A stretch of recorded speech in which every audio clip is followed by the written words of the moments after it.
अब इसके अंदर सबसे पहले तो आपने देखना है कि कंपनी का नाम क्या है।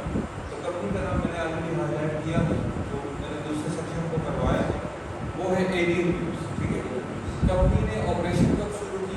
जून 31 को शुरू किया, जून 2011। और कौन सा मंथ है? जून का मंथ। तो अगर आपको इस तरह की क्वेश्चन आ जाए, सबसे पहले आप लोगों ने क्या करना है, आप लोग यहाँ पे स्टार्ट पे क्लिक करेंगे और इधर लिख देंगे एक्सेल। ठीक है, लेकिन मेक श्योर करें कि आपके पास माइक्रोसॉफ्ट एक्सेल इंस्टॉल। ठीक है, तो एक्सेल पे क्लिक करके आपके पास फाइल खुल जाएगा। फाइल खुलने के बाद आपने क्या करना होगा, ये ब्लैंक शीट जो है, ब्लैंक इस पर क्लिक कर देंगे। ठीक है, इस पर क्लिक करने के बाद आपने सबसे पहले इस फाइल को सेव करना है। सेव कैसे करेंगे? फाइल पे क्लिक करें और सेव एज पर, सेव एज पे क्लिक करके ये ब्राउज पे चले जाएं और जिधर भी आपने अपना फाइल सेव करना है, लेट्स सपोज करें मैं डेस्कटॉप पे करता हूँ। ठीक है, और डेस्कटॉप पे मैं नाम लिख देता हूँ REVISIO, मैं रिवीजन का नाम देता हूँ। आप लोग यहाँ तक अपना नाम और रजिस्ट्रेशन नंबर लिख देंगे। ये फाइल इस तरह सेव करना जरूरी है। और सेव पे आप क्या करेंगे, देखो जब आप क्लिक कर लेंगे तो ऊपर अगर आप देख लें, नाम हमारा बुक नंबर 1 से चेंज हो गया है कहाँ पे? डिवीजन से। आपका अपर फाइल सेव हो गया। और जब भी आप काम कंप्लीट करेंगे किसी शीट के ऊपर तो कंट्रोल एस जरूर प्रेस करेंगे, कंट्रोल एस जरूर प्रेस करेंगे। जब आप सारा क्वेश्चन कंप्लीट कर लेंगे, सारा काम कंप्लीट कर लेंगे, या रिकमेंडेड ये है कि जो स्टेप आप कंप्लीट करते हैं तो कंट्रोल एस प्रेस करते हैं, ताकि आपका प्रीवियस सारा कमांड से बाद का लैपटॉप रिचार्ज प्रॉब्लम होता है, रिस्टार्ट हो जाता है, लाइट चली जाती है, तो सारा problem. Once you done with this, हमने इधर क्या बनाना है, सबसे पहले 400 का काम करना है। तो इसके ऊपर डबल क्लिक करें और यहाँ पर लिखते हैं 400 अकाउंट। ठीक है, शीट नंबर 1 के ऊपर मैंने डबल क्लिक कर दिया, या इसके ऊपर राइट क्लिक करके आप इसको क्या करें, इसको करने के बाद ये जो ए सेल है इसकी वेट को हमने क्या करना है, कम करना है। मैंने आपको बताया था, या तो यहाँ से इसको पकड़ के पीछे की तरफ लेके जाए तो इसकी वेट क्या हो जाएगी, कम हो जाएगी, या इसके ऊपर राइट क्लिक करके कॉलम वेट के ऊपर चले जाए और 8 1 2 3 को बैक स्पेस करके चुप करें। आप देखिए इस राइट क्लिक करके एक कॉलम वेट पे चले जाए और एक इधर 2 लिख दो, फिर ओके प्रेस करो। इसके बाद मैंने ये ग्रिड लाइंस रिमूव करते हैं, तो व्यू पे जाकर ग्रिड लाइंस को ऊपर चेक करेंगे, आप ऑल W प्रेस करेंगे।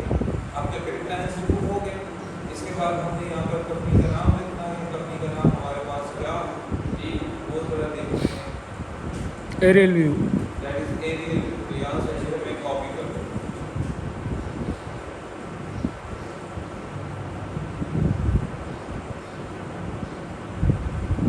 ये मैंने सेलेक्ट कर दिया, कंट्रोल सी और क्वेश्चन की तरफ जाकर तो मैंने क्या कर दिया, कंट्रोल वी कर दिया। तो ये कॉपी हो जाएगा एरियल व्यू डी में। सेकंड है डायरेक्टली 400 अकाउंट या 4 अकाउंट,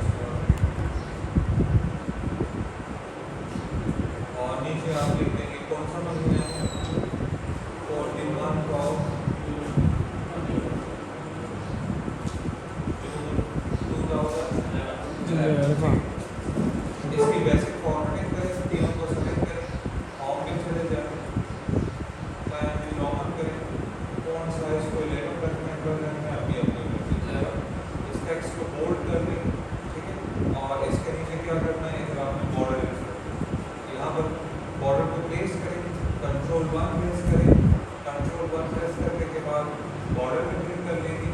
इसमें से जो भी लाइन आपको पसंद है, मैं ये वाला लाइन सेलेक्ट करता हूँ, कंट्रोल 1 प्रेस करके इसी सेल के अंदर बॉर्डर पे चले, हाँ वो वाला सेलेक्ट करना है।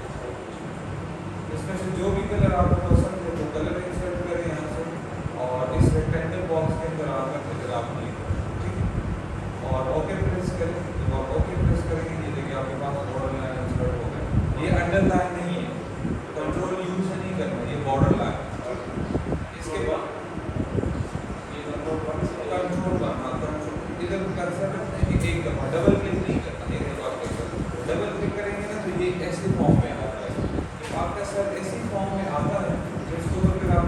अप्लाई नहीं कर सकते, तो आपने डबल क्लिक नहीं करना, सिंगल क्लिक करना है। फिर इधर कर्सर रख के कंट्रोल 1 प्रेस करें और इस फॉरवर्ड सेल के अंदर ये नंबर है, फिर अलाइनमेंट में कौन है बॉर्डर पे आ जाएंगे, इसी में से कोई भी लाइन सेलेक्ट करें, इधर जाकर कलर सेलेक्ट करें और फिर आकर इसकी बीच में क्लिक करें, तो आपका ये बॉर्डर ऑटोमेटिकली आ जाएगा और ओके प्रेस करें। इसके बाद we have the main account, then we have the sub account, then we have the labels to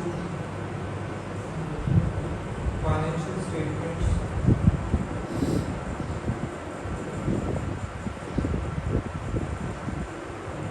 then we have the individual account और सब account।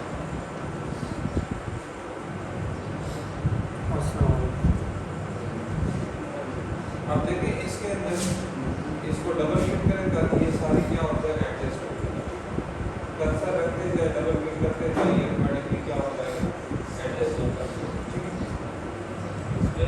हाँ स्पेस को आपने एडजस्ट करें, फिर इसको सेलेक्ट करें और इसको भी यहाँ से क्या करें टाइम में लॉग करें और इसको कंट्रोल B करें और यहाँ से इसको क्या करें सेंटर अलाइन करें, दोबारा डबल क्लिक करें ताकि ये एडजस्ट हो। सारा टेक्स्ट सेलेक्ट करके इस पे क्लिक करके अंदर सेंटर लाना।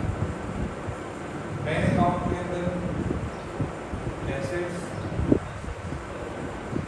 लायबिलिटी, इक्विटी, रेवेन्यू और एक्सपेंस, ये 5 आ जाएंगे। सब अकाउंट के अंदर करंट एसेट्स,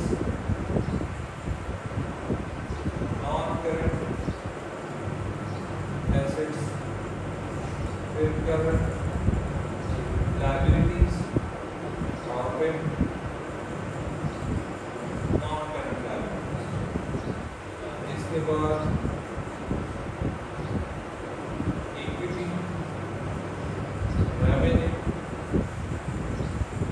और expenses. Levels to financial statement ये आपका चला जाएगा, statement of financial position, non current assets की तरफ जाती है, स्टेटमेंट ऑफ फाइनेंशियल पोजीशन की कंट्रोल की, ये भी स्टेटमेंट ऑफ फाइनेंशियल पोजीशन, ये भी स्टेटमेंट ऑफ फाइनेंशियल। रेवेन्यू की तरफ जाती है, प्रॉफिट एंड लॉस और प्रॉफिट और लॉस, ठीक है। और एक्सपेंसेस की तरफ जाते हैं, प्रॉफिट और लॉस। इंडिविजुअल अकाउंट के बारे में आपको बताया था, जब कुछ भी नहीं लिखना, जब आप डेटा वैलिडेशन अप्लाई करेंगे ना तो इंडिविजुअल अकाउंट्स के अंदर आप चीजें लिखेंगे। Once you done with this और इस सारा को सेलेक्ट कर लें और इसको क्या करें, इसको यहाँ से टाइम में लॉग इन करें और फॉन्ट साइज को सेंटर कर लें और इधर से 12 रखना है, 11 रखना है आपकी अपनी, ठीक है। मैं 12 इसमें प्रॉफिट आ loss, once you done with this, second आपका यहाँ पे काम कंप्लीट हो गया।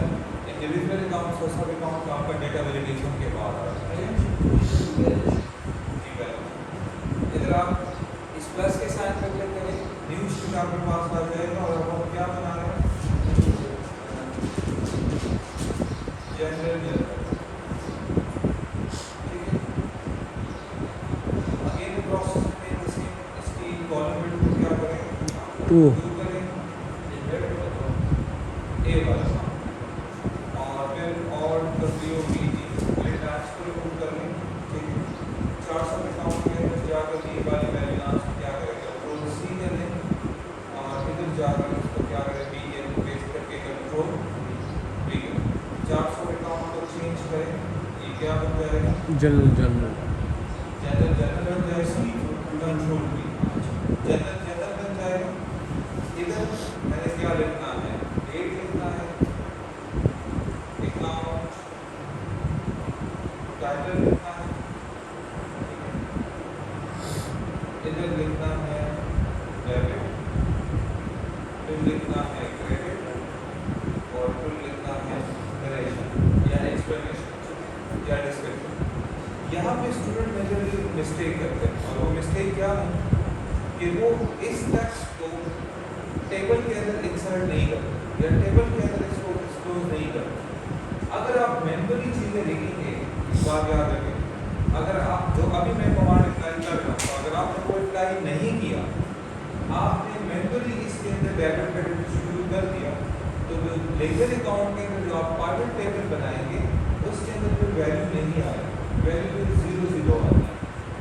और जब आप इसी टेबल को टेबुलर फॉर्म में कन्वर्ट करते हैं तो फिर आपके पास सारी वैल्यू ठीक आ जाएगी। तो ये मिस्टेक यहाँ पर नहीं करना। अगर कोई स्टूडेंट कहते हैं कि मैं इसके ऊपर टेबल नहीं अप्लाई करना चाहता और आगे मेरा पाइवट टेबल लग जाएगा, तो पाइवट टेबल तो लग जाएगा लेकिन वैल्यू आपकी 0 आएगी। तो इस चीज़ को ओवरकम करने के लिए आपको क्या करना है, जब आप इसी सेल्स के अंदर ये date account capital debit credit narration ये सारी चीज़ें लिख देंगे, तो आपने क्या करना है, सारी दुनिया करना है, आपने सेलेक्ट करना है, सेलेक्ट करके कंट्रोल टी प्रेस करना है, keyboard table, control T keyboard table, और कोशिश करना है कि आपने इसको चेक करना है माय टेबल हैज हेडर, ये आपको जरूर चेक करना है, वरना पाइवट टेबल लग जाएगा लेकिन फिर आपके पास वैल्यू क्या आ जाएगी, 0 आएगी, फिर काम नहीं करेगा, फिर आपको ये दोबारा बनाना पड़ेगा। ये मिस्टेक यहाँ पर नहीं करना है, जो रेक्टिफाई करना। ओके प्रेस करें, तो जब आप ओके प्रेस करेंगे इसके ऊपर ये क्या आ जाएंगे, आपके पास फिल्टर अप्लाई हो जाएगा। हमें फिल्टर की जरूरत नहीं है, इस फिल्टर को यहाँ से मैंने क्या करना है, खत्म करना है। कंट्रोल टी, लेकिन इसको सेलेक्ट कर दिया कंट्रोल टी से, तो ये मैंने कर दिया। अब इससे मैंने क्या करना है, इससे मैंने फिल्टर को रिमूव करना है, तो ऑल्ट ए टी से भी आप रिमूव कर सकते हैं। और आप क्या करें, होम के अंदर जाकर ये जो सेल है ये सॉर्ट एंड फिल्टर, इस पे क्लिक करके फिल्टर पे क्लिक करें तो इससे ये फिल्टर क्या हो जाएंगे, ऑल्ट ए टी से भी आप कर सकते हैं, manually A T T T. अच्छा जी, और आप मैनुअली भी कर सकते हैं। ये सारा टेक्स्ट सेलेक्ट करके होम पे चले जाएंगे, होम के बाद ये सॉर्ट एंड फिल्टर पे क्लिक करोगे, सॉर्ट एंड फिल्टर के अंदर ये फिल्टर को क्या करोगे, दोबारा क्लिक करोगे, देखिए एक बार क्लिक करें तो फिल्टर आ जाता है, दोबारा क्लिक करें तो फिल्टर खत्म हो जाता है। ठीक है, तो फिल्टर आपने खत्म करना है। अच्छा जी, बाकी इसके अलावा ये टेबल है, आप डिज़ाइन के अंदर जाकर इसी टेबल के अंदर आपकी जो भी फॉर्मेट आपको पसंद आती है टेबल की फॉर्मेट सेलेक्ट करें, इधर से करना है, लेकिन मैं इसके ऊपर कर सकता था वो अपना कलर चेंज कर रहा हूँ, तो जो भी आपको पसंद है आप उसको रख सकते हो। मैंने ये वाला कर दिया। अब मैं क्वेश्चन की तरफ चला जाऊँगा, वैसे फॉर्मेट मेरे कंप्लीट हो गई। ठीक है, इसमें लिखा है the corporation issued 60,000 share of capital stock to 20 managers in exchange for 60,000 of cash. Company ने 60,000 शेयर इशू कर दिए और इशू करने के ऊपर कंपनी को 60,000 रुपये कैश मिलते हैं। इसका मतलब ये है कि एक शेयर का प्राइस कितना है, 1 रुपये। ठीक है, तो यहाँ पर कंपनी के पास पैसे आ गए और कंपनी ने ऑनरशिप को क्या कर दिया, इशू कर दिया, तो कैश हमारे पास डेबिट हो जाएगा और कैपिटल स्टॉक हमारे पास क्या हो जाएगा, क्रेडिट हो जाएगा, क्योंकि कंपनी के पास पैसे आ गए और लोगों के पास ऑनरशिप चली गई। ठीक है, इसके अंदर दो अकाउंट है, number 1 is the capital stock, number 2 is the cash. ठीक है, ये एक कैश नजर आ रहा है, दूसरा हमारे पास क्या नजर आ रहा है, कैपिटल स्टॉक नजर आ रहा है। तो मैं क्या कर लूँगा, मैं 400 अकाउंट में चला जाऊँगा और इंडिविजुअल अकाउंट के अंदर एक लिख दूँगा कैश, दूसरा लिख दूँगा कैपिटल स्टॉक। ठीक है, एक मैंने लिख दिया कैश, दूसरा मैंने लिख दिया कैपिटल स्टॉक। वापस नजर चला जाऊँगा, वापस जनरल में चला जाऊँगा और अकाउंट डायरेक्ट के अंदर कर्सर रख दूँगा। ठीक है, अब मैंने डेटा वैलिडेशन करना, इधर मैंने कर्सर रख दिया, इंसर्ट डेटा पे चला जाऊँगा, डेटा के अंदर देखिए डेटा वैलिडेशन होगा, इसमें क्लिक करना है, डेटा वैलिडेशन पे क्लिक करना है। डेटा वैलिडेशन के अंदर जब आपके पास ये वाली मेन्यू आ जाए, इसमें से आपने क्या सेलेक्ट करना है, लिस्ट सेलेक्ट करना है, लिस्ट पे क्लिक करके आपके पास ये वाली टैब आ जाएगी, के अंदर इस आइकन पे क्लिक करना है, इस आइकन पे क्लिक करके आपके पास विंडो इसी फॉर्म में चल जाएगी और आपने क्या करना है, 400 अकाउंट में जाना है और इंडिविजुअल अकाउंट के अंदर कैश को सेलेक्ट करना है और कंट्रोल शिफ्ट डाउनवर्ड एरो की 2 दफा प्रेस करना है, आपके पास सारा सब क्या हो जाएगा, सेलेक्ट हो जाएगा। कंट्रोल शिफ्ट डाउनवर्ड एरो की control shift and downward arrow. Control shift को छोड़ना नहीं है सर, कंट्रोल शिफ्ट को प्रेस करके एक दफा डाउन की एरो प्रेस करके फिर प्रेस करें। तो आपके पास ये देखिए E6 से लेकर 10,48,576 का कंटेंट है सेट सेलेक्ट। ये हमने सेलेक्ट कर दिया, वापस ऑप्शन पे क्लिक करेंगे और ओके प्रेस करेंगे। तो ओके प्रेस करेंगे, ये देखिए डेटा वैलिडेशन लेवल, ठीक है। डेट यहाँ पर लिखने की डेट हमारे पास क्या है, 1 जून या जून 1। तो यहाँ पर लिख देंगे 06/01/2011, 6 मंथ को रिप्रेजेंट करें, 1 डे को रिप्रेजेंट करें और 2011 ईयर को रिप्रेजेंट करें।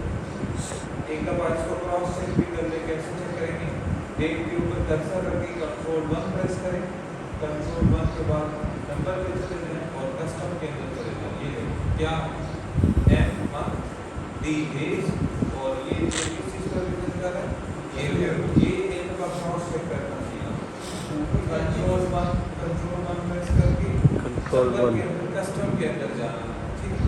कस्टम के ऊपर क्लिक करके यहाँ पे आपने देखना है कि मंथ डेट और ईयर सेलेक्ट, इसको क्लोज करके अकाउंट आइटम में से क्या करना है, कैश को डेबिट करना है। कितने की वैल्यू थी, वैल्यू हमारे पास थी 60,000। तो मैं यहाँ से 60,000 फिर उसके बाद हमने क्या करना है, ये डेबिट है, इसको इस कॉलम पे लेके आएंगे, लेफ्ट की तरफ right control D, capital stock क्या हो जाएगा, क्रेडिट। और इधर मैंने क्या करना है, लिंक लगा is equal to select this value and press, ये देखिए मेरे पास वैल्यू कितनी है, दैट इज 60,000। ये ओवर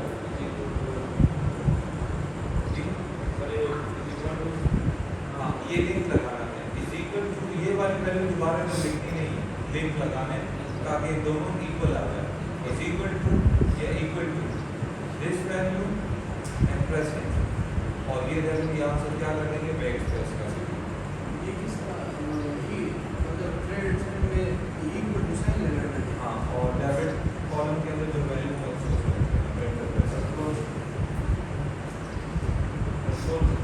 कंट्रोल सिर्फ उस पे क्लिक करो ना और एंटर करो। नहीं, देखिए मैं दोबारा कर रहा हूँ सर इधर मैंने कर्सर रख दिया कैसा equal to select this value and press enter, sir जब वो करना है तो सिर्फ क्लिक करना है। क्लिक कर ये नंबर किस तरह, सर ये डेबिट नीचे आ गया, इसके ऊपर बैक स्पेस पे कौन सा डेबिट सीख गया, 10 मिनट वो जो नीचे स्टोर क्रेडिट के नीचे जो है 62 के ऊपर ये वाला डेबिट। तो ये खत्म करते हैं, एक सब आता है दोबारा नहीं है, ये बैक स्पेस वो जो बैक स्पेस का तो ये खत्म हो नरेशन हमारे पास क्या होगा, the corporation issue 60,000 share of capital stock, तो ये कॉपी कर दें और इसको यहाँ पे क्या कर दें, पेस्ट कर दें। आपने कोशिश करते हैं आपके पेपर के अंदर टाइम कम होगा तो आपने नरेशन के ऊपर ज़्यादा टाइम ज़ाया नहीं करना, ठीक है। शॉर्ट लिखना है क्या corporation issue share of capital stock, ये मेरे पास ऑपरेशन नंबर बना। Now let's go to transaction number second, purchase a plane from utility aircraft for 2,20,000, made a 40,000 cash down payment and issue a note paper for the remaining balance. Company ने 2,20,000 रुपये का एक asset दिया जिसमें से 40,000 रुपये company ने payment की और बाकी जो अमाउंट है उसको कंपनी ने क्या किया, नोट्स इशू कर दिया, ठीक है, रिटन एग्रीमेंट कर दिया। तो डेट हमारे पास क्या है, सेकंड में इसके अंदर 3 अकाउंट हैं, एक है यूटिलिटी एयरक्राफ्ट, दूसरा है कैश, तीसरा है पेबल। Notes payable. ये देखिए तीसरा है नोट्स पेबल, 3 अकाउंट है इसके अंदर।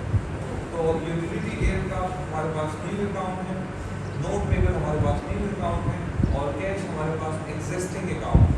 कैश दोबारा लिखने की जरूरत नहीं होगी, तो मैं पहले 400 अकाउंट में चला जाऊंगा और यहाँ पर क्या लिख दूंगा, ये इसको आप ऊपर कर दें यहाँ से, कैपिटल स्टॉक के नीचे यहाँ पर लिख देंगे यूटिलिटी एयरक्राफ्ट और नीचे क्या लिख देंगे, नोट्स पेड। यूटिलिटी एयरक्राफ्ट और नोट्स पेड न्यू अकाउंट का, बाकी कैश हमारे पास एग्जिस्टिंग अकाउंट जो एग्जिस्ट हो वो नहीं वो नहीं, एक अकाउंट में एक दफा कंट्रोल डी प्रेस करें और वन को क्या करेंगे, टू कर दें सेकंड। इसमें से क्या करेंगे कि यूटिलिटी एयरक्राफ्ट परचेज अकाउंट है, परचेज अकाउंट डेबिट हो जाएगा। वैल्यू कितनी है, 2,20,000। इसका वाला कमांड कॉपी होता है, अगेन कंट्रोल डी और क्या हो जाएगा, कैश क्रेडिट हो जाएगा। हाँ 22,000 एक और कैश हमारे पास कितना था, 40,000 रुपये हमारे पास कैश था। 40 निकाल के कितने बच जाते हैं, 1,80,000 रुपये हमारे पास बच जाते हैं। वो हमारे पास क्या हो जाएंगे, नोट्स पे हो जाएंगे। तो 1,80,000, ठीक है। और नरेशन हमारे पास क्या होगी, परचेज अपने फ्रॉम यूटिलिटी एयरक्राफ्ट। पेपर में एग्जैक्ट होगा ना, अगर हम नोट्स पे कोई और नाम यूज कर ले इस तरह लेकिन नोट्स टेबल और अकाउंट टेबल में फर्क है। नोट्स टेबल तो रिटन एग्रीमेंट होता है, अकाउंट टेबल में नहीं होता। अकाउंट का नाम आपका भी चेंज नहीं है। ये परचेज अपलेन फॉर यूटिलिटी एयरक्राफ्ट, उसको आप एयरक्राफ्ट भी कह सकते हैं और इसको आप प्लेन भी कह सकते हैं, ठीक है। तो आपकी मर्जी है, लेकिन ये चीज़ें इसको आप परचेज अकाउंट भी कर सकते हैं, लेकिन ये कैश और नोट्स टेबल का नाम चेंज नहीं होगा, ये एग्जैक्टली वही है। Now let's come to the third transaction, paid withdraw airport 2,500 of an annual space for the month of, for the month का मतलब है कि कंपनी ने पेमेंट कर दी है किस चीज़ की, ऑफिस रेंट की, और किसको की, पेड withdraw को किया। यहाँ पर दो बातें हैं, कंपनी ने पेमेंट कर दी है, मैंने आपको बताया था जब कंपनी पेमेंट कर देगी और बैंक अकाउंट ओपन होगा तो आप फिर कंसिडर कर सकते हैं कि पेमेंट बैंक के थ्रू हुई है। अगर बैंक अकाउंट ओपन नहीं है तो वी विल कंसीडर कि हमने कैश पे पेमेंट कर दी है। सर ये कैसे पता चलेगा कि बैंक अकाउंट अगर ट्रांजैक्शन के अंदर है आपके पास कि जब owner open a bank account तो फिर तो ठीक है, या द ओनर आल्सो क्रिएटेड या ओपन द बैंक अकाउंट, उसने ओपन किया था, ठीक है, या ओपन कर लिया या कर रहा है।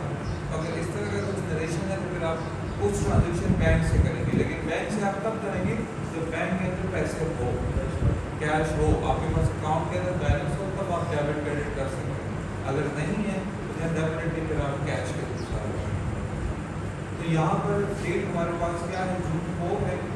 रेंट एक्सपेंस हमारे पास एक नया अकाउंट है, ये हमारे पास बन जाएगा रेंट एक्सपेंस। जनरल में चले जाए, कंट्रोल डी प्रेस करें, डेट क्या है, 4 जून है, क्योंकि मैं 4 कर दूंगा, रेंट एक्सपेंस को मैं डेबिट कर दूंगा।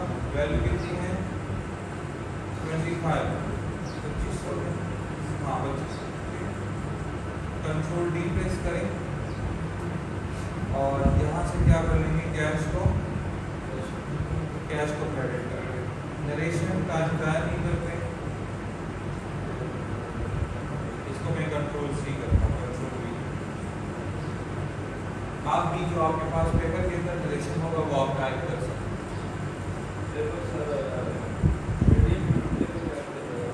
पेपर हार्ड फॉर्म में मिलेगा, बस उसी ट्रांजेक्शन को बेस बनाकर आप माइक्रोसॉफ्ट एक्सेल को यूज करके करेंगे, वही फाइल पे मुझे जमा करेंगे। अच्छा जी, जून नंबर 15 में कहता है bill customer 8,300 for aerial photograph taken during the first half of the June. Company ने 8,320 रुपए का बिल भेज दिया, बिल कस्टमर। देखिए बिल कस्टमर के अंदर दो चीज़ें हैं, अगर आप कस्टमर को बिल करते हैं और आप payment on the spot receive करते हैं तो फिर आपका कैश डेबिट हो जाएगा और रेवेन्यू आपका क्रेडिट हो जाएगा। अगर आपने कस्टमर को बिल किया है और पेमेंट का जिक्र नहीं है तो फिर आप क्या करोगे, अकाउंट रिसीवेबल को डेबिट करोगे और सेल्स रेवेन्यू को आप क्रेडिट करोगे। अब इस ट्रांजेक्शन को लेंगे, bill customer 8,320 for aerial photograph taken during the first month half of June. Company ने एक कस्टमर को सर्विसेज दिया, लेकिन सर्विसेज के साथ साथ कंपनी ने कस्टमर को बिल भी भेज दिया। अब बिल रिसीव करना दो ट्रांजेक्शन है, दो चीज़ों को रिप्रेजेंट करते हैं। आप जहाँ से चीज़ें परचेज करते हैं आपको बिल मिल जाता है, आप चीज़ें परचेज करते हैं पेमेंट नहीं करते तो भी आपको बिल मिल जाता है, ठीक है। तो आपने ये चीज़ देखना है कि कोई कैश का जिक्र है क्या। अगर कैश का जिक्र है तो ठीक है, कैश का जिक्र नहीं है तो इसका मतलब ये है कि आपका क्रेडिट पे रिसीवेबल है। तो अकाउंट रिसीवेबल आपका एक अकाउंट ड्यू है जो कि बिल कस्टमर है, और एजेंट फोटोग्राफ आपका क्या है वो दूसरा अकाउंट है, लेकिन फोटोग्राफ आपका क्या है आप इसे कह सकते हैं सर्विस रेवेन्यू, ठीक है। तो फिर कैश डेबिट कर लेते हो सर्विस रेवेन्यू हाँ पूरा नहीं ला अकाउंट रिसीवेबल आधा अकाउंट रिसीवेबल कर देते हैं और आधा बिल आप। अच्छा डेट हमारे पास क्या है, डेट हमारे पास है 15 अकाउंट रिसीवेबल जी के अकाउंट है और सर्विस रेवेन्यू जी के अकाउंट। तो 400 अकाउंट के अंदर चले जाएं और यहाँ पर लिख दें अकाउंट रिसीवेबल्स, ठीक है। सेकंड हमारे पास है सर्विस रेवेन्यू, ठीक है।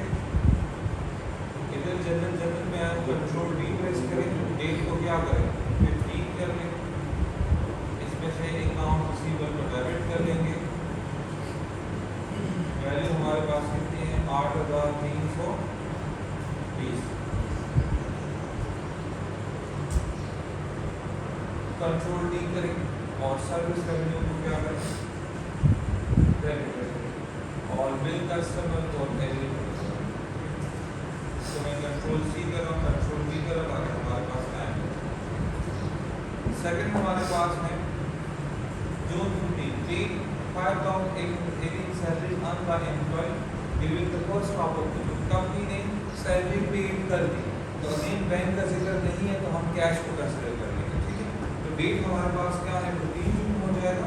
सैलरीज हमारे पास नए अकाउंट है और कैश तो ऑलरेडी हमारे पास है। सैलरी एक्सपेंस, ठीक है, ये नए अकाउंट है। जनरल में चला जाऊंगा, कंट्रोल डी प्रेस करें, इसमें से क्या करें सैलरी एक्सपेंस को डेबिट करें और कैश आपको क्रेडिट हो जाएगा। वैल्यू है 5880, ठीक है। कंट्रोल डी प्रेस करें और कैश को यहाँ से क्या करें क्रेडिट करें और यहाँ पर लिख दें पेड सैलरी एम्प्लॉइज।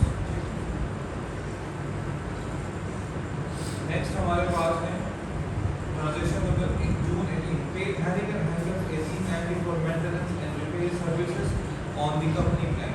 अब इस ट्रांजेक्शन के अंदर आप सोचेंगे कि ये तो सर्विस रेवेन्यू है, सर्विस रेवेन्यू नहीं है।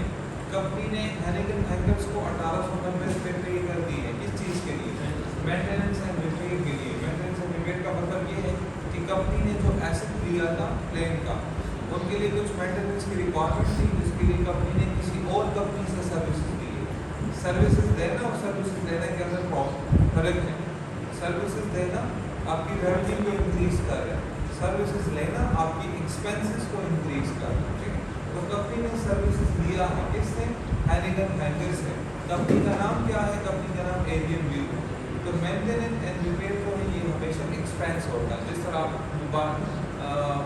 अपनी मोटर बाइक के ऊपर काम करते हैं, उसको मेंटेनेंस करवाते हैं या गाड़ी का आप मेंटेनेंस करवाते हैं, वो आपका एक्सपेंस होता है, ठीक है। तो मैं क्या कर दूँगा 400 अकाउंट में चले जाऊँगा और यहाँ पर लिख दूँगा रिपेयर एंड मेंटेनेंस। इधर भी कंट्रोल डी है तो नीचे ऊपर हमारे वो कलर करना रिपेयर एंड मेंटेनेंस एक्सपेंस। इधर आप कंट्रोल डी करेंगे तो शायद जो पिछले वाले वो नीचे आए, वो नीचे है तो वो एडिट करके आपको जनरल डेट हमारे पास में क्या 18 ऑफ जून।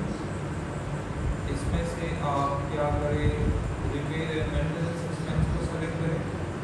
वैल्यू हमारे पास में 1890। कंट्रोल डी और कैश को क्या कर रहे हैं कैश को क्रेडिट, क्योंकि कंपनी ने पेमेंट कर दी।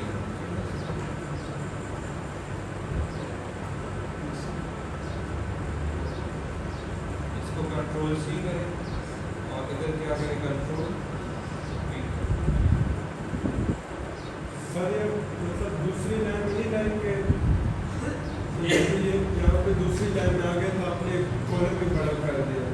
हाँ तो ये जरूरी है या हाँ, ताकि एडजस्ट हो ना, अच्छा नहीं है अच्छा नहीं लगता है। फॉर्मेटिंग जरूरी है, इस चीज़ों को एडजस्ट किया करें।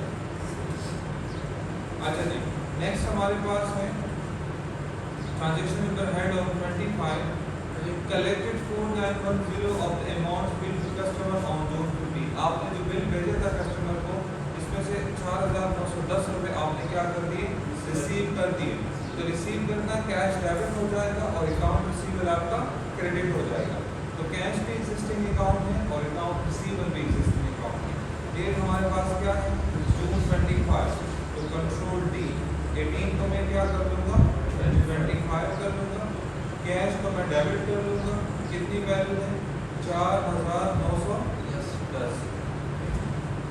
और किस चीज़ को क्रेडिट कर दूँगा, अकाउंट रिसीवेबल को मैं क्रेडिट कर दूँगा, क्योंकि जब रिसीवेबल बढ़ रहे तो डेबिट हो गया, जब रिसीवेबल कम होते हैं तो वो आपका क्रेडिट हो गया, अपना पोजीशन चेंज कर लिया। Collected 410 of the amount bill to customer.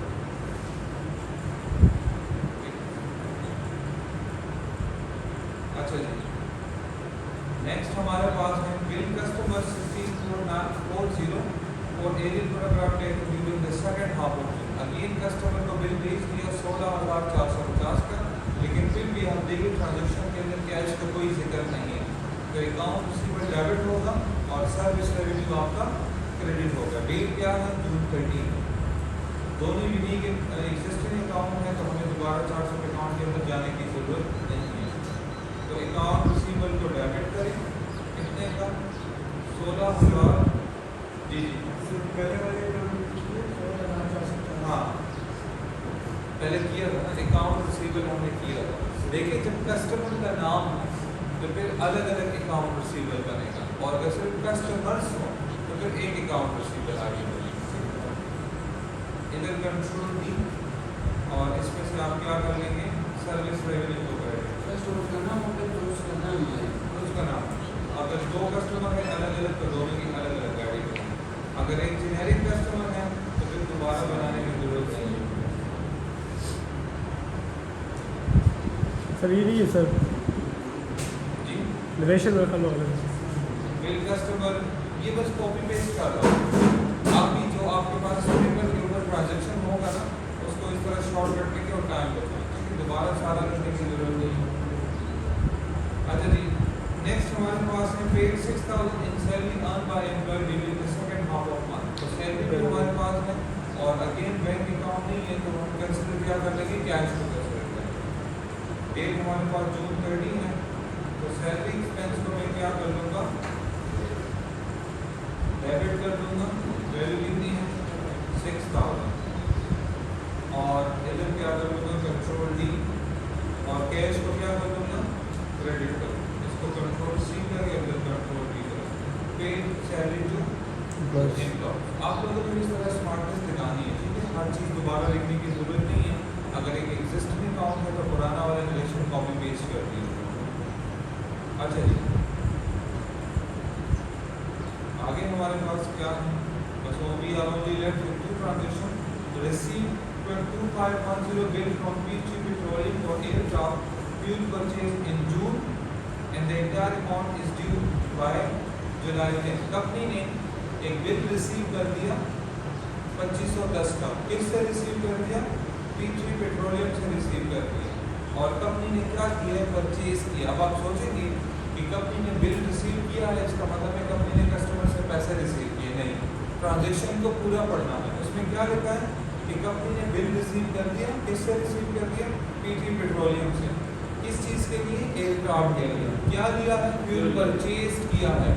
तो परचेज करना बिल रिसीव करने को कहता है। जब आप पेमेंट रिसीव करते हैं तो वो कस्टमर से रिसीविंग होती है। और आगे क्या कहते हैं, ensure the entire amount is due July 10 तारीख को पेमेंट होगी। तो ये लाइबिलिटी है, तो ये फ्यूल होगा, फ्यूल एक्सपेंस डेबिट हो जाएगा, और अकाउंट पेबल आपका क्या हो जाएगा, क्रेडिट हो जाएगा, क्योंकि लाइबिलिटी। फ्यूल पेबल नहीं आएगा, या तो आप बिल्स पेबल लिखेंगे या आप अकाउंट पेबल लिखेंगे। अकाउंट टेबल क्रेडिट होगा और फ्यूल एक्सपेंस आपका डेबिट हो जाएगा। फ्यूल एक्सपेंस भी नया अकाउंट है और अकाउंट पेबल भी नया अकाउंट। एक हमारे पास जून 30 है, तो मैं 400 अकाउंट में चला जाऊंगा, इधर क्या लिखूंगा, फ्यूल एक्सपेंस, और यहाँ पर आ जाएगा अकाउंट पेबल भी लिख सकते हैं, बिल्स पेबल भी लिख सकते हैं, लेकिन अकाउंट पेबल ठीक है। इधर आप कंट्रोल डी प्रेस करें, इसमें से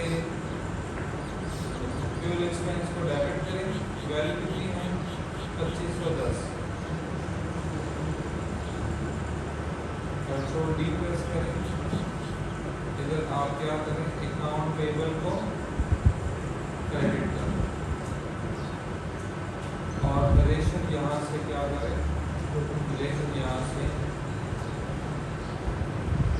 कॉपी करें, कंट्रोल सी, इसको यहाँ पे पेस्ट करें,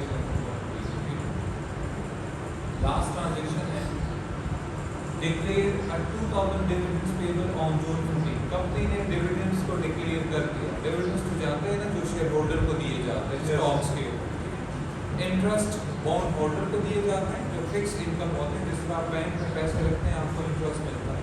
तो जो लोग कंपनी के शेयर्स परचेज करते हैं उसको हम डिविडेंड्स देते हैं।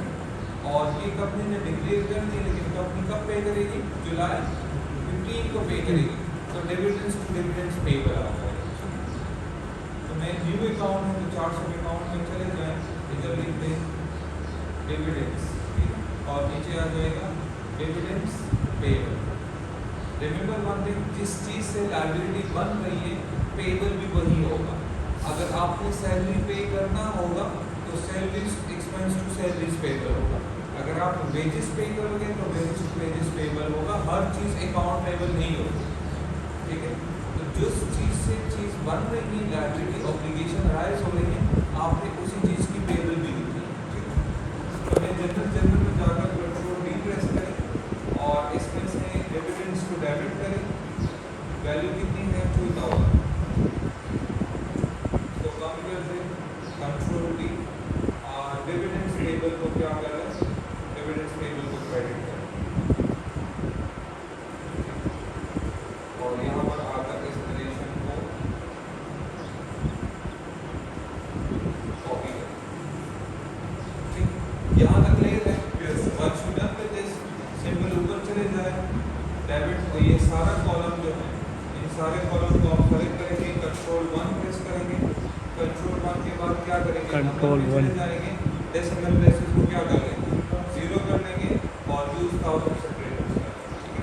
फिर करेंसी पे चले जाएंगे और इधर इसके साथ क्या इंसर्ट करेंगे, डॉलर का साइन इंसर्ट करेंगे, ठीक है। जो भी करेंसी का साइन होगा आप यहाँ से करेंगे, ये देखिए।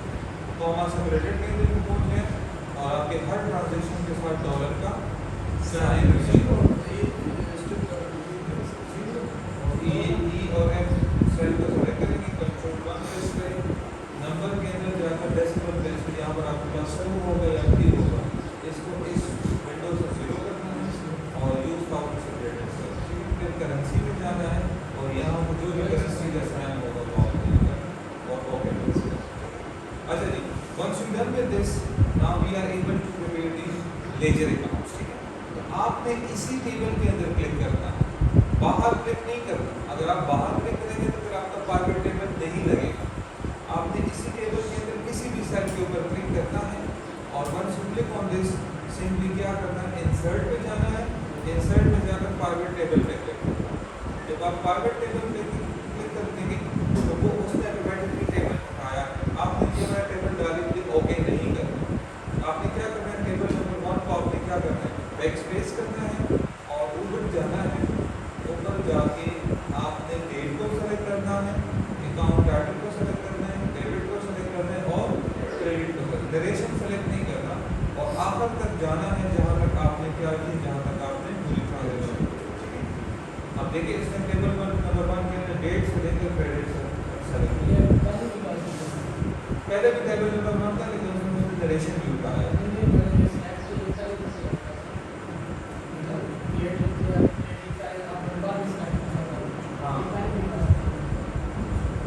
पहले भी हुआ था, पहले भी कर पावर टेबल इंसर्ट करें तो आपके पास आ जाए और मेक श्योर करें कि आपके पास ये वाला किस चीज़ के ऊपर हो, न्यू वर्कशीट को हो। ओके प्रेस कर देंगे। जब आप ओके प्रेस कर देंगे तो आपके पास ये न्यू विंडो खुल जाएगी। काम करने के बाद पहले इसका नाम चेंज करें, डबल क्लिक करें तो ये क्या हो जाएगा, लेजर अकाउंट आ जाएगा। फिर उसके बाद अगर आप देखें मैं यहाँ पर क्लिक करता हूँ ना तो ये सारी चीज़ें गायब हो जाती हैं। ठीक है, आपने इसके ऊपर दोबारा क्लिक करना है तो आपके ये सारा फील्ड लिस्ट आपके पास है। इसमें से डेट को उठाएं, रोज के अंदर पहनते और अकाउंट पैटर्न को भी उठाएं, रोज के अंदर डेबिट को उठा के वैल्यू के अंदर पहनते और क्रेडिट को भी उठा के वैल्यू में। ये वैल्यू आपके पास क्या आ रहे हैं, 1 1 आ रहे हैं। मैंने आपको स्टेप बताया था कैसे करना है। अकाउंट रोज के अंदर और डेबिट और क्रेडिट वैल्यूज के अंदर अकाउंट ऑफ डेबिट पे क्लिक करना है, वैल्यू फील्ड सेटअप पे क्लिक करना है और इसके अंदर किस चीज़ पे करना है, सम पे क्लिक करना है। ओके प्रेस करना है। ये देखिए आपकी सम वैल्यू क्या हो जाएगी, 1 से इस पे कन्वर्ट हो जाएगी। ये बहुत ज़्यादा इंपॉर्टेंट है, पेपर के अंदर बहुत बच्चे क्वेश्चन होते हैं। अगेंस्ट अकाउंट ऑफ डेबिट पे क्लिक करना है, वैल्यू फील्ड सेटअप पे क्लिक करना है और अकाउंट की जगह क्या करना है, सम करना है। ये देखिए आपके पास ये सारी चीज़ें हैं। Once you done with this हमने क्या करना है, इस टेबल के ऊपर क्लिक करना है। स्टेप याद रखें, एनालाइज पे जाना है, डिज़ाइन पे जाना है, डिज़ाइन पे जाकर रिपोर्ट लेआउट पे पहले जाना है, किस चीज़ को क्लिक करना है, रिपीट ऑल आइटम लेबल्स। सब टोटल पे जाना है, सब टोटल के अंदर क्या क्लिक करना है, डू नॉट शो सब टोटल। फिर रिपोर्ट लेआउट पे जाना है, क्या क्लिक करना है, शो ए टेबुलर फॉर्म। अब देखिए शो ए टेबुलर फॉर्म के अंदर ये आपकी सारी वैल्यूज की फॉर्म है। इसके बाद हमने क्या करना है, फील्ड इंसर्ट करना है। कैसे करेंगे, इस पे क्लिक करना है, एनालाइज पे जाना है और फील्ड आइटम इंसर्ट्स पे क्लिक करना है और क्या क्लिक करना है, कैलकुलेटेड फील्ड्स। कैलकुलेटेड फील्ड्स के अंदर जीरो को काम करना है, डेबिट को सेलेक्ट करना है, insert field minus credit insert और ओके प्रेस करना। अब ये क्या कर रहे हैं, डेबिट से क्रेडिट को माइनस कर रहे हैं और आखिर में जाना है और आपको चेक करना है कि आपके पास ये वैल्यू जीरो होना चाहिए और this two value must be equal to each other. इसके बाद आपने क्या करना है, ये सारी तीनों सेल सेलेक्ट करने हैं। ठीक है, कंट्रोल 1 प्रेस करना है, नंबर पे जाना है, 1000 से ब्रैकेट्स करना है और करेंसी पे जाना है और डॉलर के साथ लगाना है। ओके ठीक है, सारी वैल्यू है डॉलर के साथ। इसके बाद आपने क्या करना है, आपने स्लाइसर इंसर्ट करना है, जिसके लिए आप डिज़ाइन पे चले जाएंगे, एनालाइज पे चले जाएंगे और इंसर्ट स्लाइसर पे करेंगे। और स्लाइसर हम किस चीज़ पे बनाते हैं, अकाउंट टाइटल पे। ओके प्रेस कर देंगे तो जितने भी आपके अकाउंट टाइटल हैं वो ऑटोमेटिकली यहाँ पर आपके पास क्या हो जाएंगे, शुरू। ठीक है, और इसके बाद ये सारा सेल ए से लेकर ई तक सेलेक्ट करना है। इसको क्या करना है, मर्ज एंड सेंटर करना है और इधर क्या लिखना है, जनरल लेजर लिखना है और इधर क्या करना है, इधर लिंक लगाना है इक्वल टू सेलेक्ट डिविडेंड्स पे और ओके प्रेस करना है और इसको इसकी यहाँ से थोड़ा साइज इंक्रीज करना है। टाइम न्यू लॉन्च करें, कंट्रोल बोल्ड करें, डायलेक्ट करें और यहाँ से जो भी कलर आपको पसंद है वो आप उसको क्या कर सकते हैं, अप्लाई करें। डिफरेंट टेबल को भी डायलेक्ट करें, कंट्रोल करें, बोल्ड करें, टाइम न्यू लॉन्च करें और इधर से इसको फॉन्ट करें। अब आप जो भी लॉन्च चेंज करेंगे वो भी डिवाइड इधर चेंज करेंगे। Capital stock cash dividend. Once you done with this आपने क्या करना है, इसकी सीक्वेंस ठीक करना है। जनरल को इधर से पकड़ना है और थोड़ा सा आगे लेके जाना है। 400 का जनरल और इधर क्या करना है, इसका राइट क्लिक करना है, इसका कॉपी बनाना है। ठीक है, मूव आर कॉपी। किस चीज़ की कॉपी बनानी है, लेजर की कॉपी बनानी है। लेजर पे क्लिक करना है और क्या करना है, क्रिएट अ कॉपी और कॉपी प्रेस। जब इसका 2 आ जाए इस पहले वाले को आगे करना है, 2 पे क्लिक करना है और इसको क्या करना है, ट्राई बैक। ये भी क्यों किया सर? हाँ ये भी क्यों किया? हमने क्यों किया? ट्रायल बैलेंस बनाया। तो ट्रायल बैलेंस पे चले जाएंगे। ट्रायल बैलेंस पे जाने के बाद पहला स्टेप क्या होगा? इस स्लाइसर को डिसेबल करना है, इस क्रॉस पर क्लिक करना है, ठीक है। इस पे दोबारा राइट क्लिक करना है और इसको क्या करना है? कट करना है। और जब आपके पास ये वाला ऑप्शन आ जाए, इसमें से डील को सिर्फ उठाना है और बाहर फेंकना है, तो ये देखिए आपका ट्रायल बैलेंस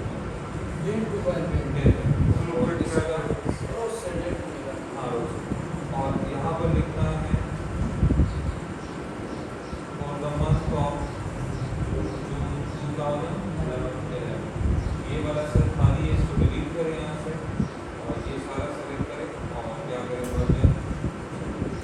ये आपका ट्रायल बैलेंस यहाँ पर बन गया।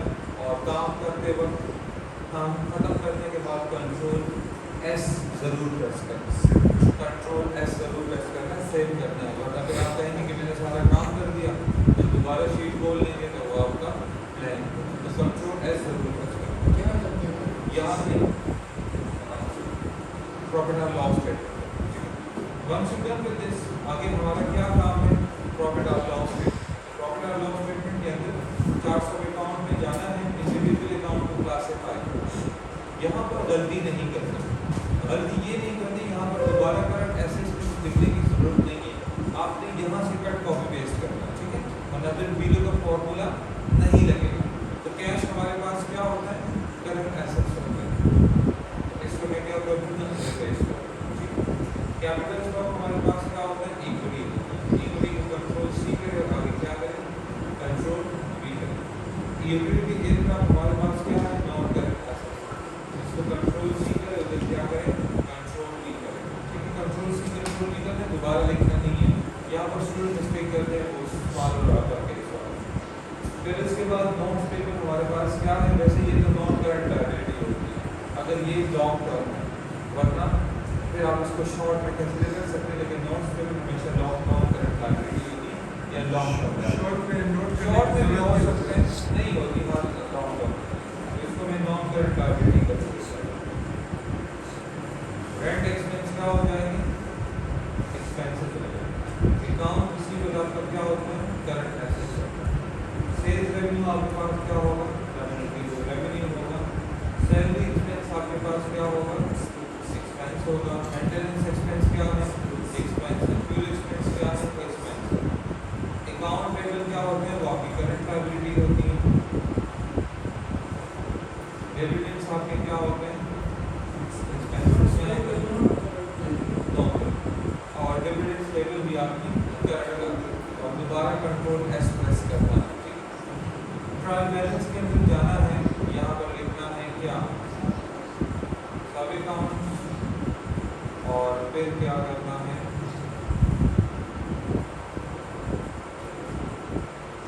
लेबल्स टू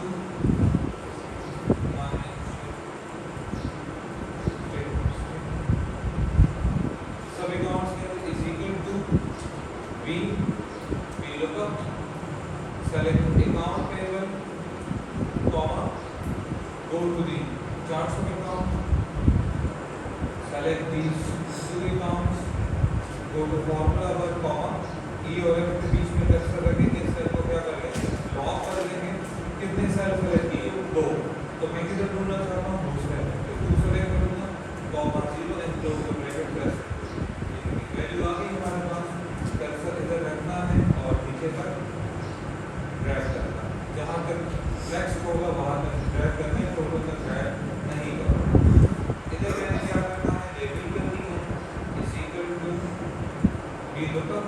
अब क्या देखना चाहता हूँ? करंट लायबिलिटी देखना चाहता हूँ, comma, go to the charts of account, और ये दो सेल में सेलेक्ट करो, ये लेबल्स को फाइनेंशियल स्टेटमेंट, कॉमा, सी और डी के बीच में कर्सर रखें, F4 प्रेस करें, 2, कॉमा 0 और क्लोज द ब्रैकेट प्रेस करें।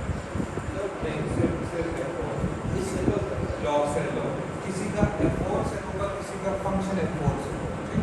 अगर किसी के पास लैपटॉप से F4 से सेल लॉग नहीं हो रहा, तो फंक्शन F4 से होगा। फंक्शन का बटन ये वाला होगा, ये फंक्शन का बटन होगा। इसको प्रेस करके F4 प्रेस करें तो खुल जाता है। और इधर कर्सर करके नीचे तक क्या करें? नीचे नीचे तक इसको ड्रैग कर, तो आपके पास ये सारा काम होगा। दोबारा कर एक्सप्रेस कर। Once you done with this, आप एक और शीट इंसर्ट करेंगे और इसका नाम क्या होगा, प्रॉफिट आर लॉस स्टेटमेंट। ठीक है, again the process remain the same. Column की वेट को क्या करें, 2 करें।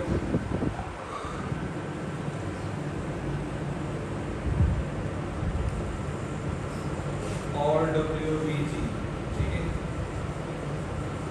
जनरल के अंदर जाएं, ये कॉपी कर दें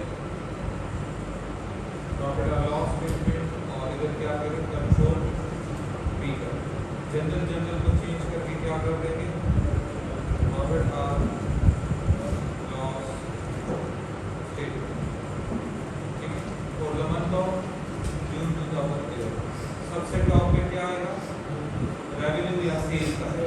इसके लिए आप क्या करेंगे, ट्रायल बैलेंस के अंदर चले जाएंगे और ये क्या है, सर्विस रेवेन्यू का। तो यहाँ पर आपने स्मार्टनेस दिखानी है, कंट्रोल सी कर देंगे, प्रॉफिट और लॉस स्टेटमेंट के अंदर जाकर इधर क्या कर देंगे, कंट्रोल बी कर देंगे। ठीक है, दोबारा लिखने की जरूरत नहीं है, ट्रायल बैलेंस से कंट्रोल का कॉपी पेस्ट करें। यहाँ पर मैं क्या करूँगा, वी लुकअप फॉर्मूला लगाऊंगा, is equal to V lookup select VL लिख देंगे तो VL बता देगा, फिर टाइम प्लस करके फॉर्मूला बदल जाएगा। सेल्स रेवेन्यू कॉमा किधर जाऊंगा, मैं ट्रायल बैलेंस में जाऊंगा, बाकी पीछे काम खत्म होगा। ठीक है, ट्रायल बैलेंस में जाऊंगा, ये सारा मैं सेलेक्ट कर लूंगा। ठीक है, इसमें से याद रखना है, गलती नहीं करनी, आपने सम ऑफ फील्ड वाली वैल्यू निकालनी है इनकम स्टेटमेंट के अंदर और बैलेंस शीट के अंदर। Sum of debit sum of credit वाली नहीं, सम ऑफ फील्ड वाली वैल्यू निकालनी है। ठीक है, क्योंकि आपका बैलेंस शीट और इनकम स्टेटमेंट के अंदर आपके पास नेट वैल्यू जाती है, सम वैल्यू नहीं जाती। ठीक है, तो सम ऑफ फील्ड वाले सेल सेलेक्ट करेंगे। ये सारा मैंने सेलेक्ट कर दिया, कॉमा A4 और D16 के बीच में कर्सर रखें, F4 प्रेस करें, तो सेल आपका क्या हो जाएगा, F4 लॉक हो जाएगा। मैंने कितने सेल सेलेक्ट किए, 4। सम ऑफ फील्ड कौन सा सेल नंबर में है, 4 में, 4 सेलेक्ट करें, कॉमा 0 एंक्लोज कर। वैल्यू हमारे पास कितनी आई, 24,770 रुपये। ये वैल्यू क्या है, नेगेटिव में। सेल्स की वैल्यू कभी भी नेगेटिव में नहीं हो सकती, तो अब इसको आपने क्या करना है, नेगेटिव से पॉजिटिव में कन्वर्ट करना है। कैसे करेंगे, 24,770 पे क्लिक करें, ऊपर फॉर्मूला बार में चले जाए और इक्वल टू के बाद और बी से आगे माइनस का साइन लगाना है। माइनस का साइन किधर होता है, बैक स्पेस के पीछे सेकंड नंबर बटन होता है। ठीक है, यानी कि माइनस का साइन मैंने लगा दिया और ओके प्रेस कर दिया, वैल्यू नेगेटिव से पॉजिटिव में कन्वर्ट हो गई। सेल्स रेवेन्यू के बाद हमारे पास कॉस्ट ऑफ गुड्स सोल्ड नहीं है, ये सर्विसेज कंपनी है, तो सर्विस रेवेन्यू से हम क्या माइनस करेंगे, एक्सपेंसेस माइनस करेंगे। ठीक है, अब मैं इधर चला जाऊँगा ट्रायल बैलेंस के अंदर, ट्रायल बैलेंस के अंदर इधर मैं कर्सर रख दूँगा और मैं एक्सपेंसेस उठाने हैं, इधर कर्सर रखूँगा, होम पे चला जाऊँगा और क्या करूँगा, इसके ऊपर फिल्टर लगाऊँगा। फिल्टर लगाने के बाद स्केल के ऊपर मैं क्लिक करूँगा, सेलेक्ट ऑल करूँगा और मुझे क्या चाहिए, मुझे एक्सपेंसेस चाहिए। एक्सपेंसेस क्लिक करें तो आपके पास सारे एक्सपेंसेस यहाँ पे आ जाएंगे। इसको यहाँ से क्या करें, सारे सेलेक्ट करें, कंट्रोल सी करें, प्रॉफिट और लॉस स्टेटमेंट में जाएं और यहाँ पर क्या करें, कंट्रोल बी करें। सारे एक्सपेंसेस को मैंने क्या कर दिया, यहाँ से उठा दिया। इधर शीट इंसर्ट कर दूँगा ताकि मैं सारी चीज़ों की वैल्यू को क्या करूँ, लेके आ जाऊँ। देखते हैं हमने जो वीडियो को फॉर्मूला लगाया है वो इधर काम करता है या नहीं। इसको मैं कंट्रोल सी कर दूँगा और इधर क्या कर दूँगा, कंट्रोल बी कर दूँगा। रेफरेंस देते हैं, ये क्या उठाता है, मुझे बी ए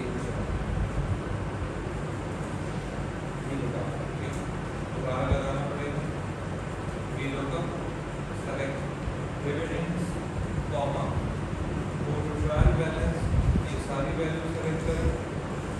ठीक है, इधर आए कॉमा L2 को D14 के अंदर कर्सर रखें, F4 प्रेस करें ताकि ये एग्जैक्टली वैल्यू होगा और 4 comma 0 close the bracket. Sir ये 4,0 ये क्या होगा?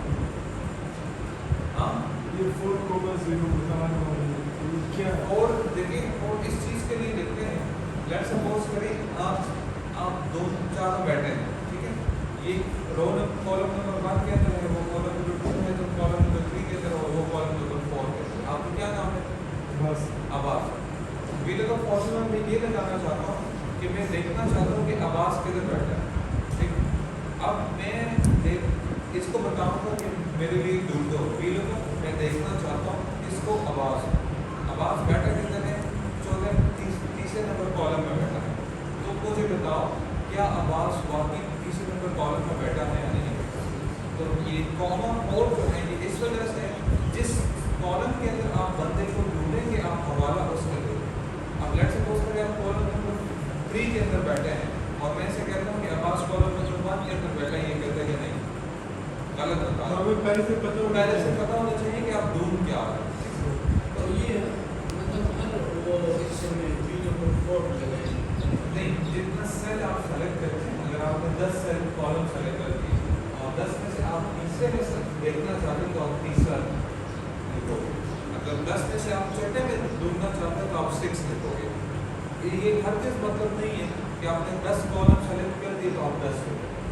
आपने 10 कॉलम सेलेक्ट कर दिए, आप 10 में से ढूंढ कहाँ आ रहे हैं।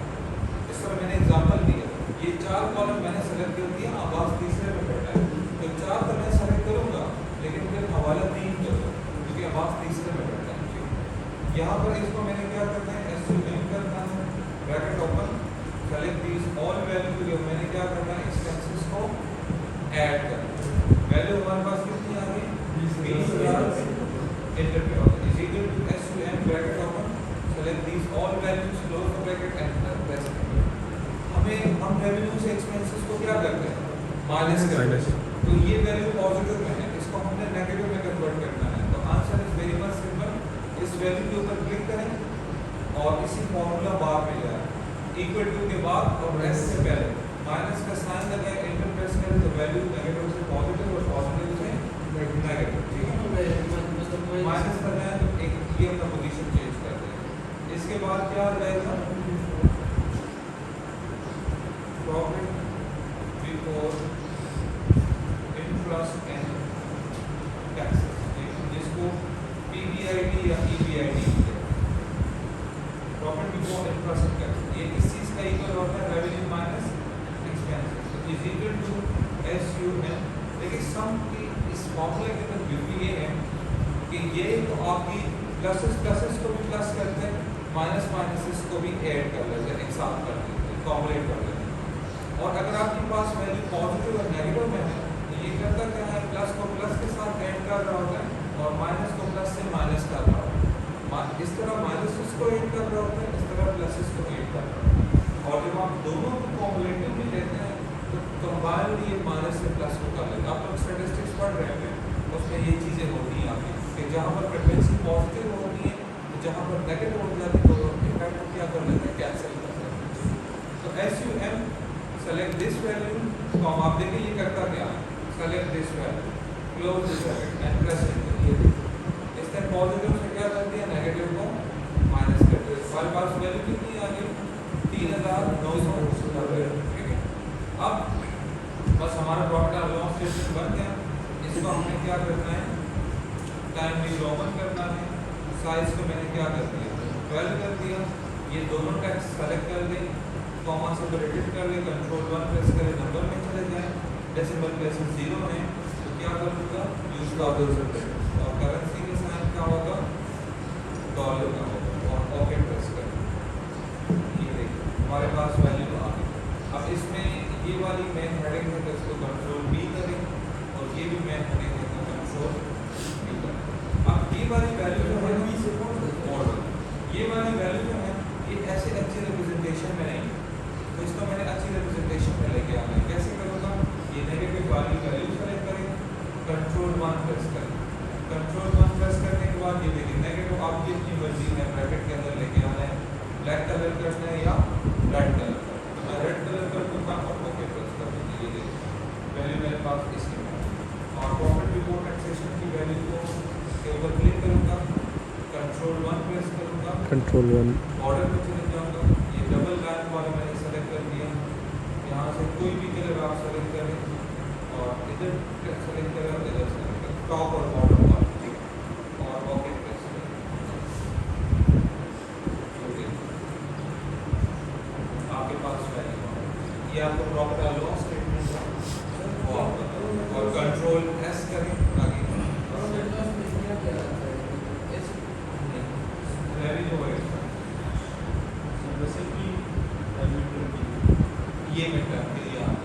सर ऐसा भी हो सकता है जैसे यहाँ पे तो और हमें एक क्वेश्चन आपका उस पर होगा लेकिन वो जनरल इसी कोर्स से रिलेटेड होगा, why we use this software, why we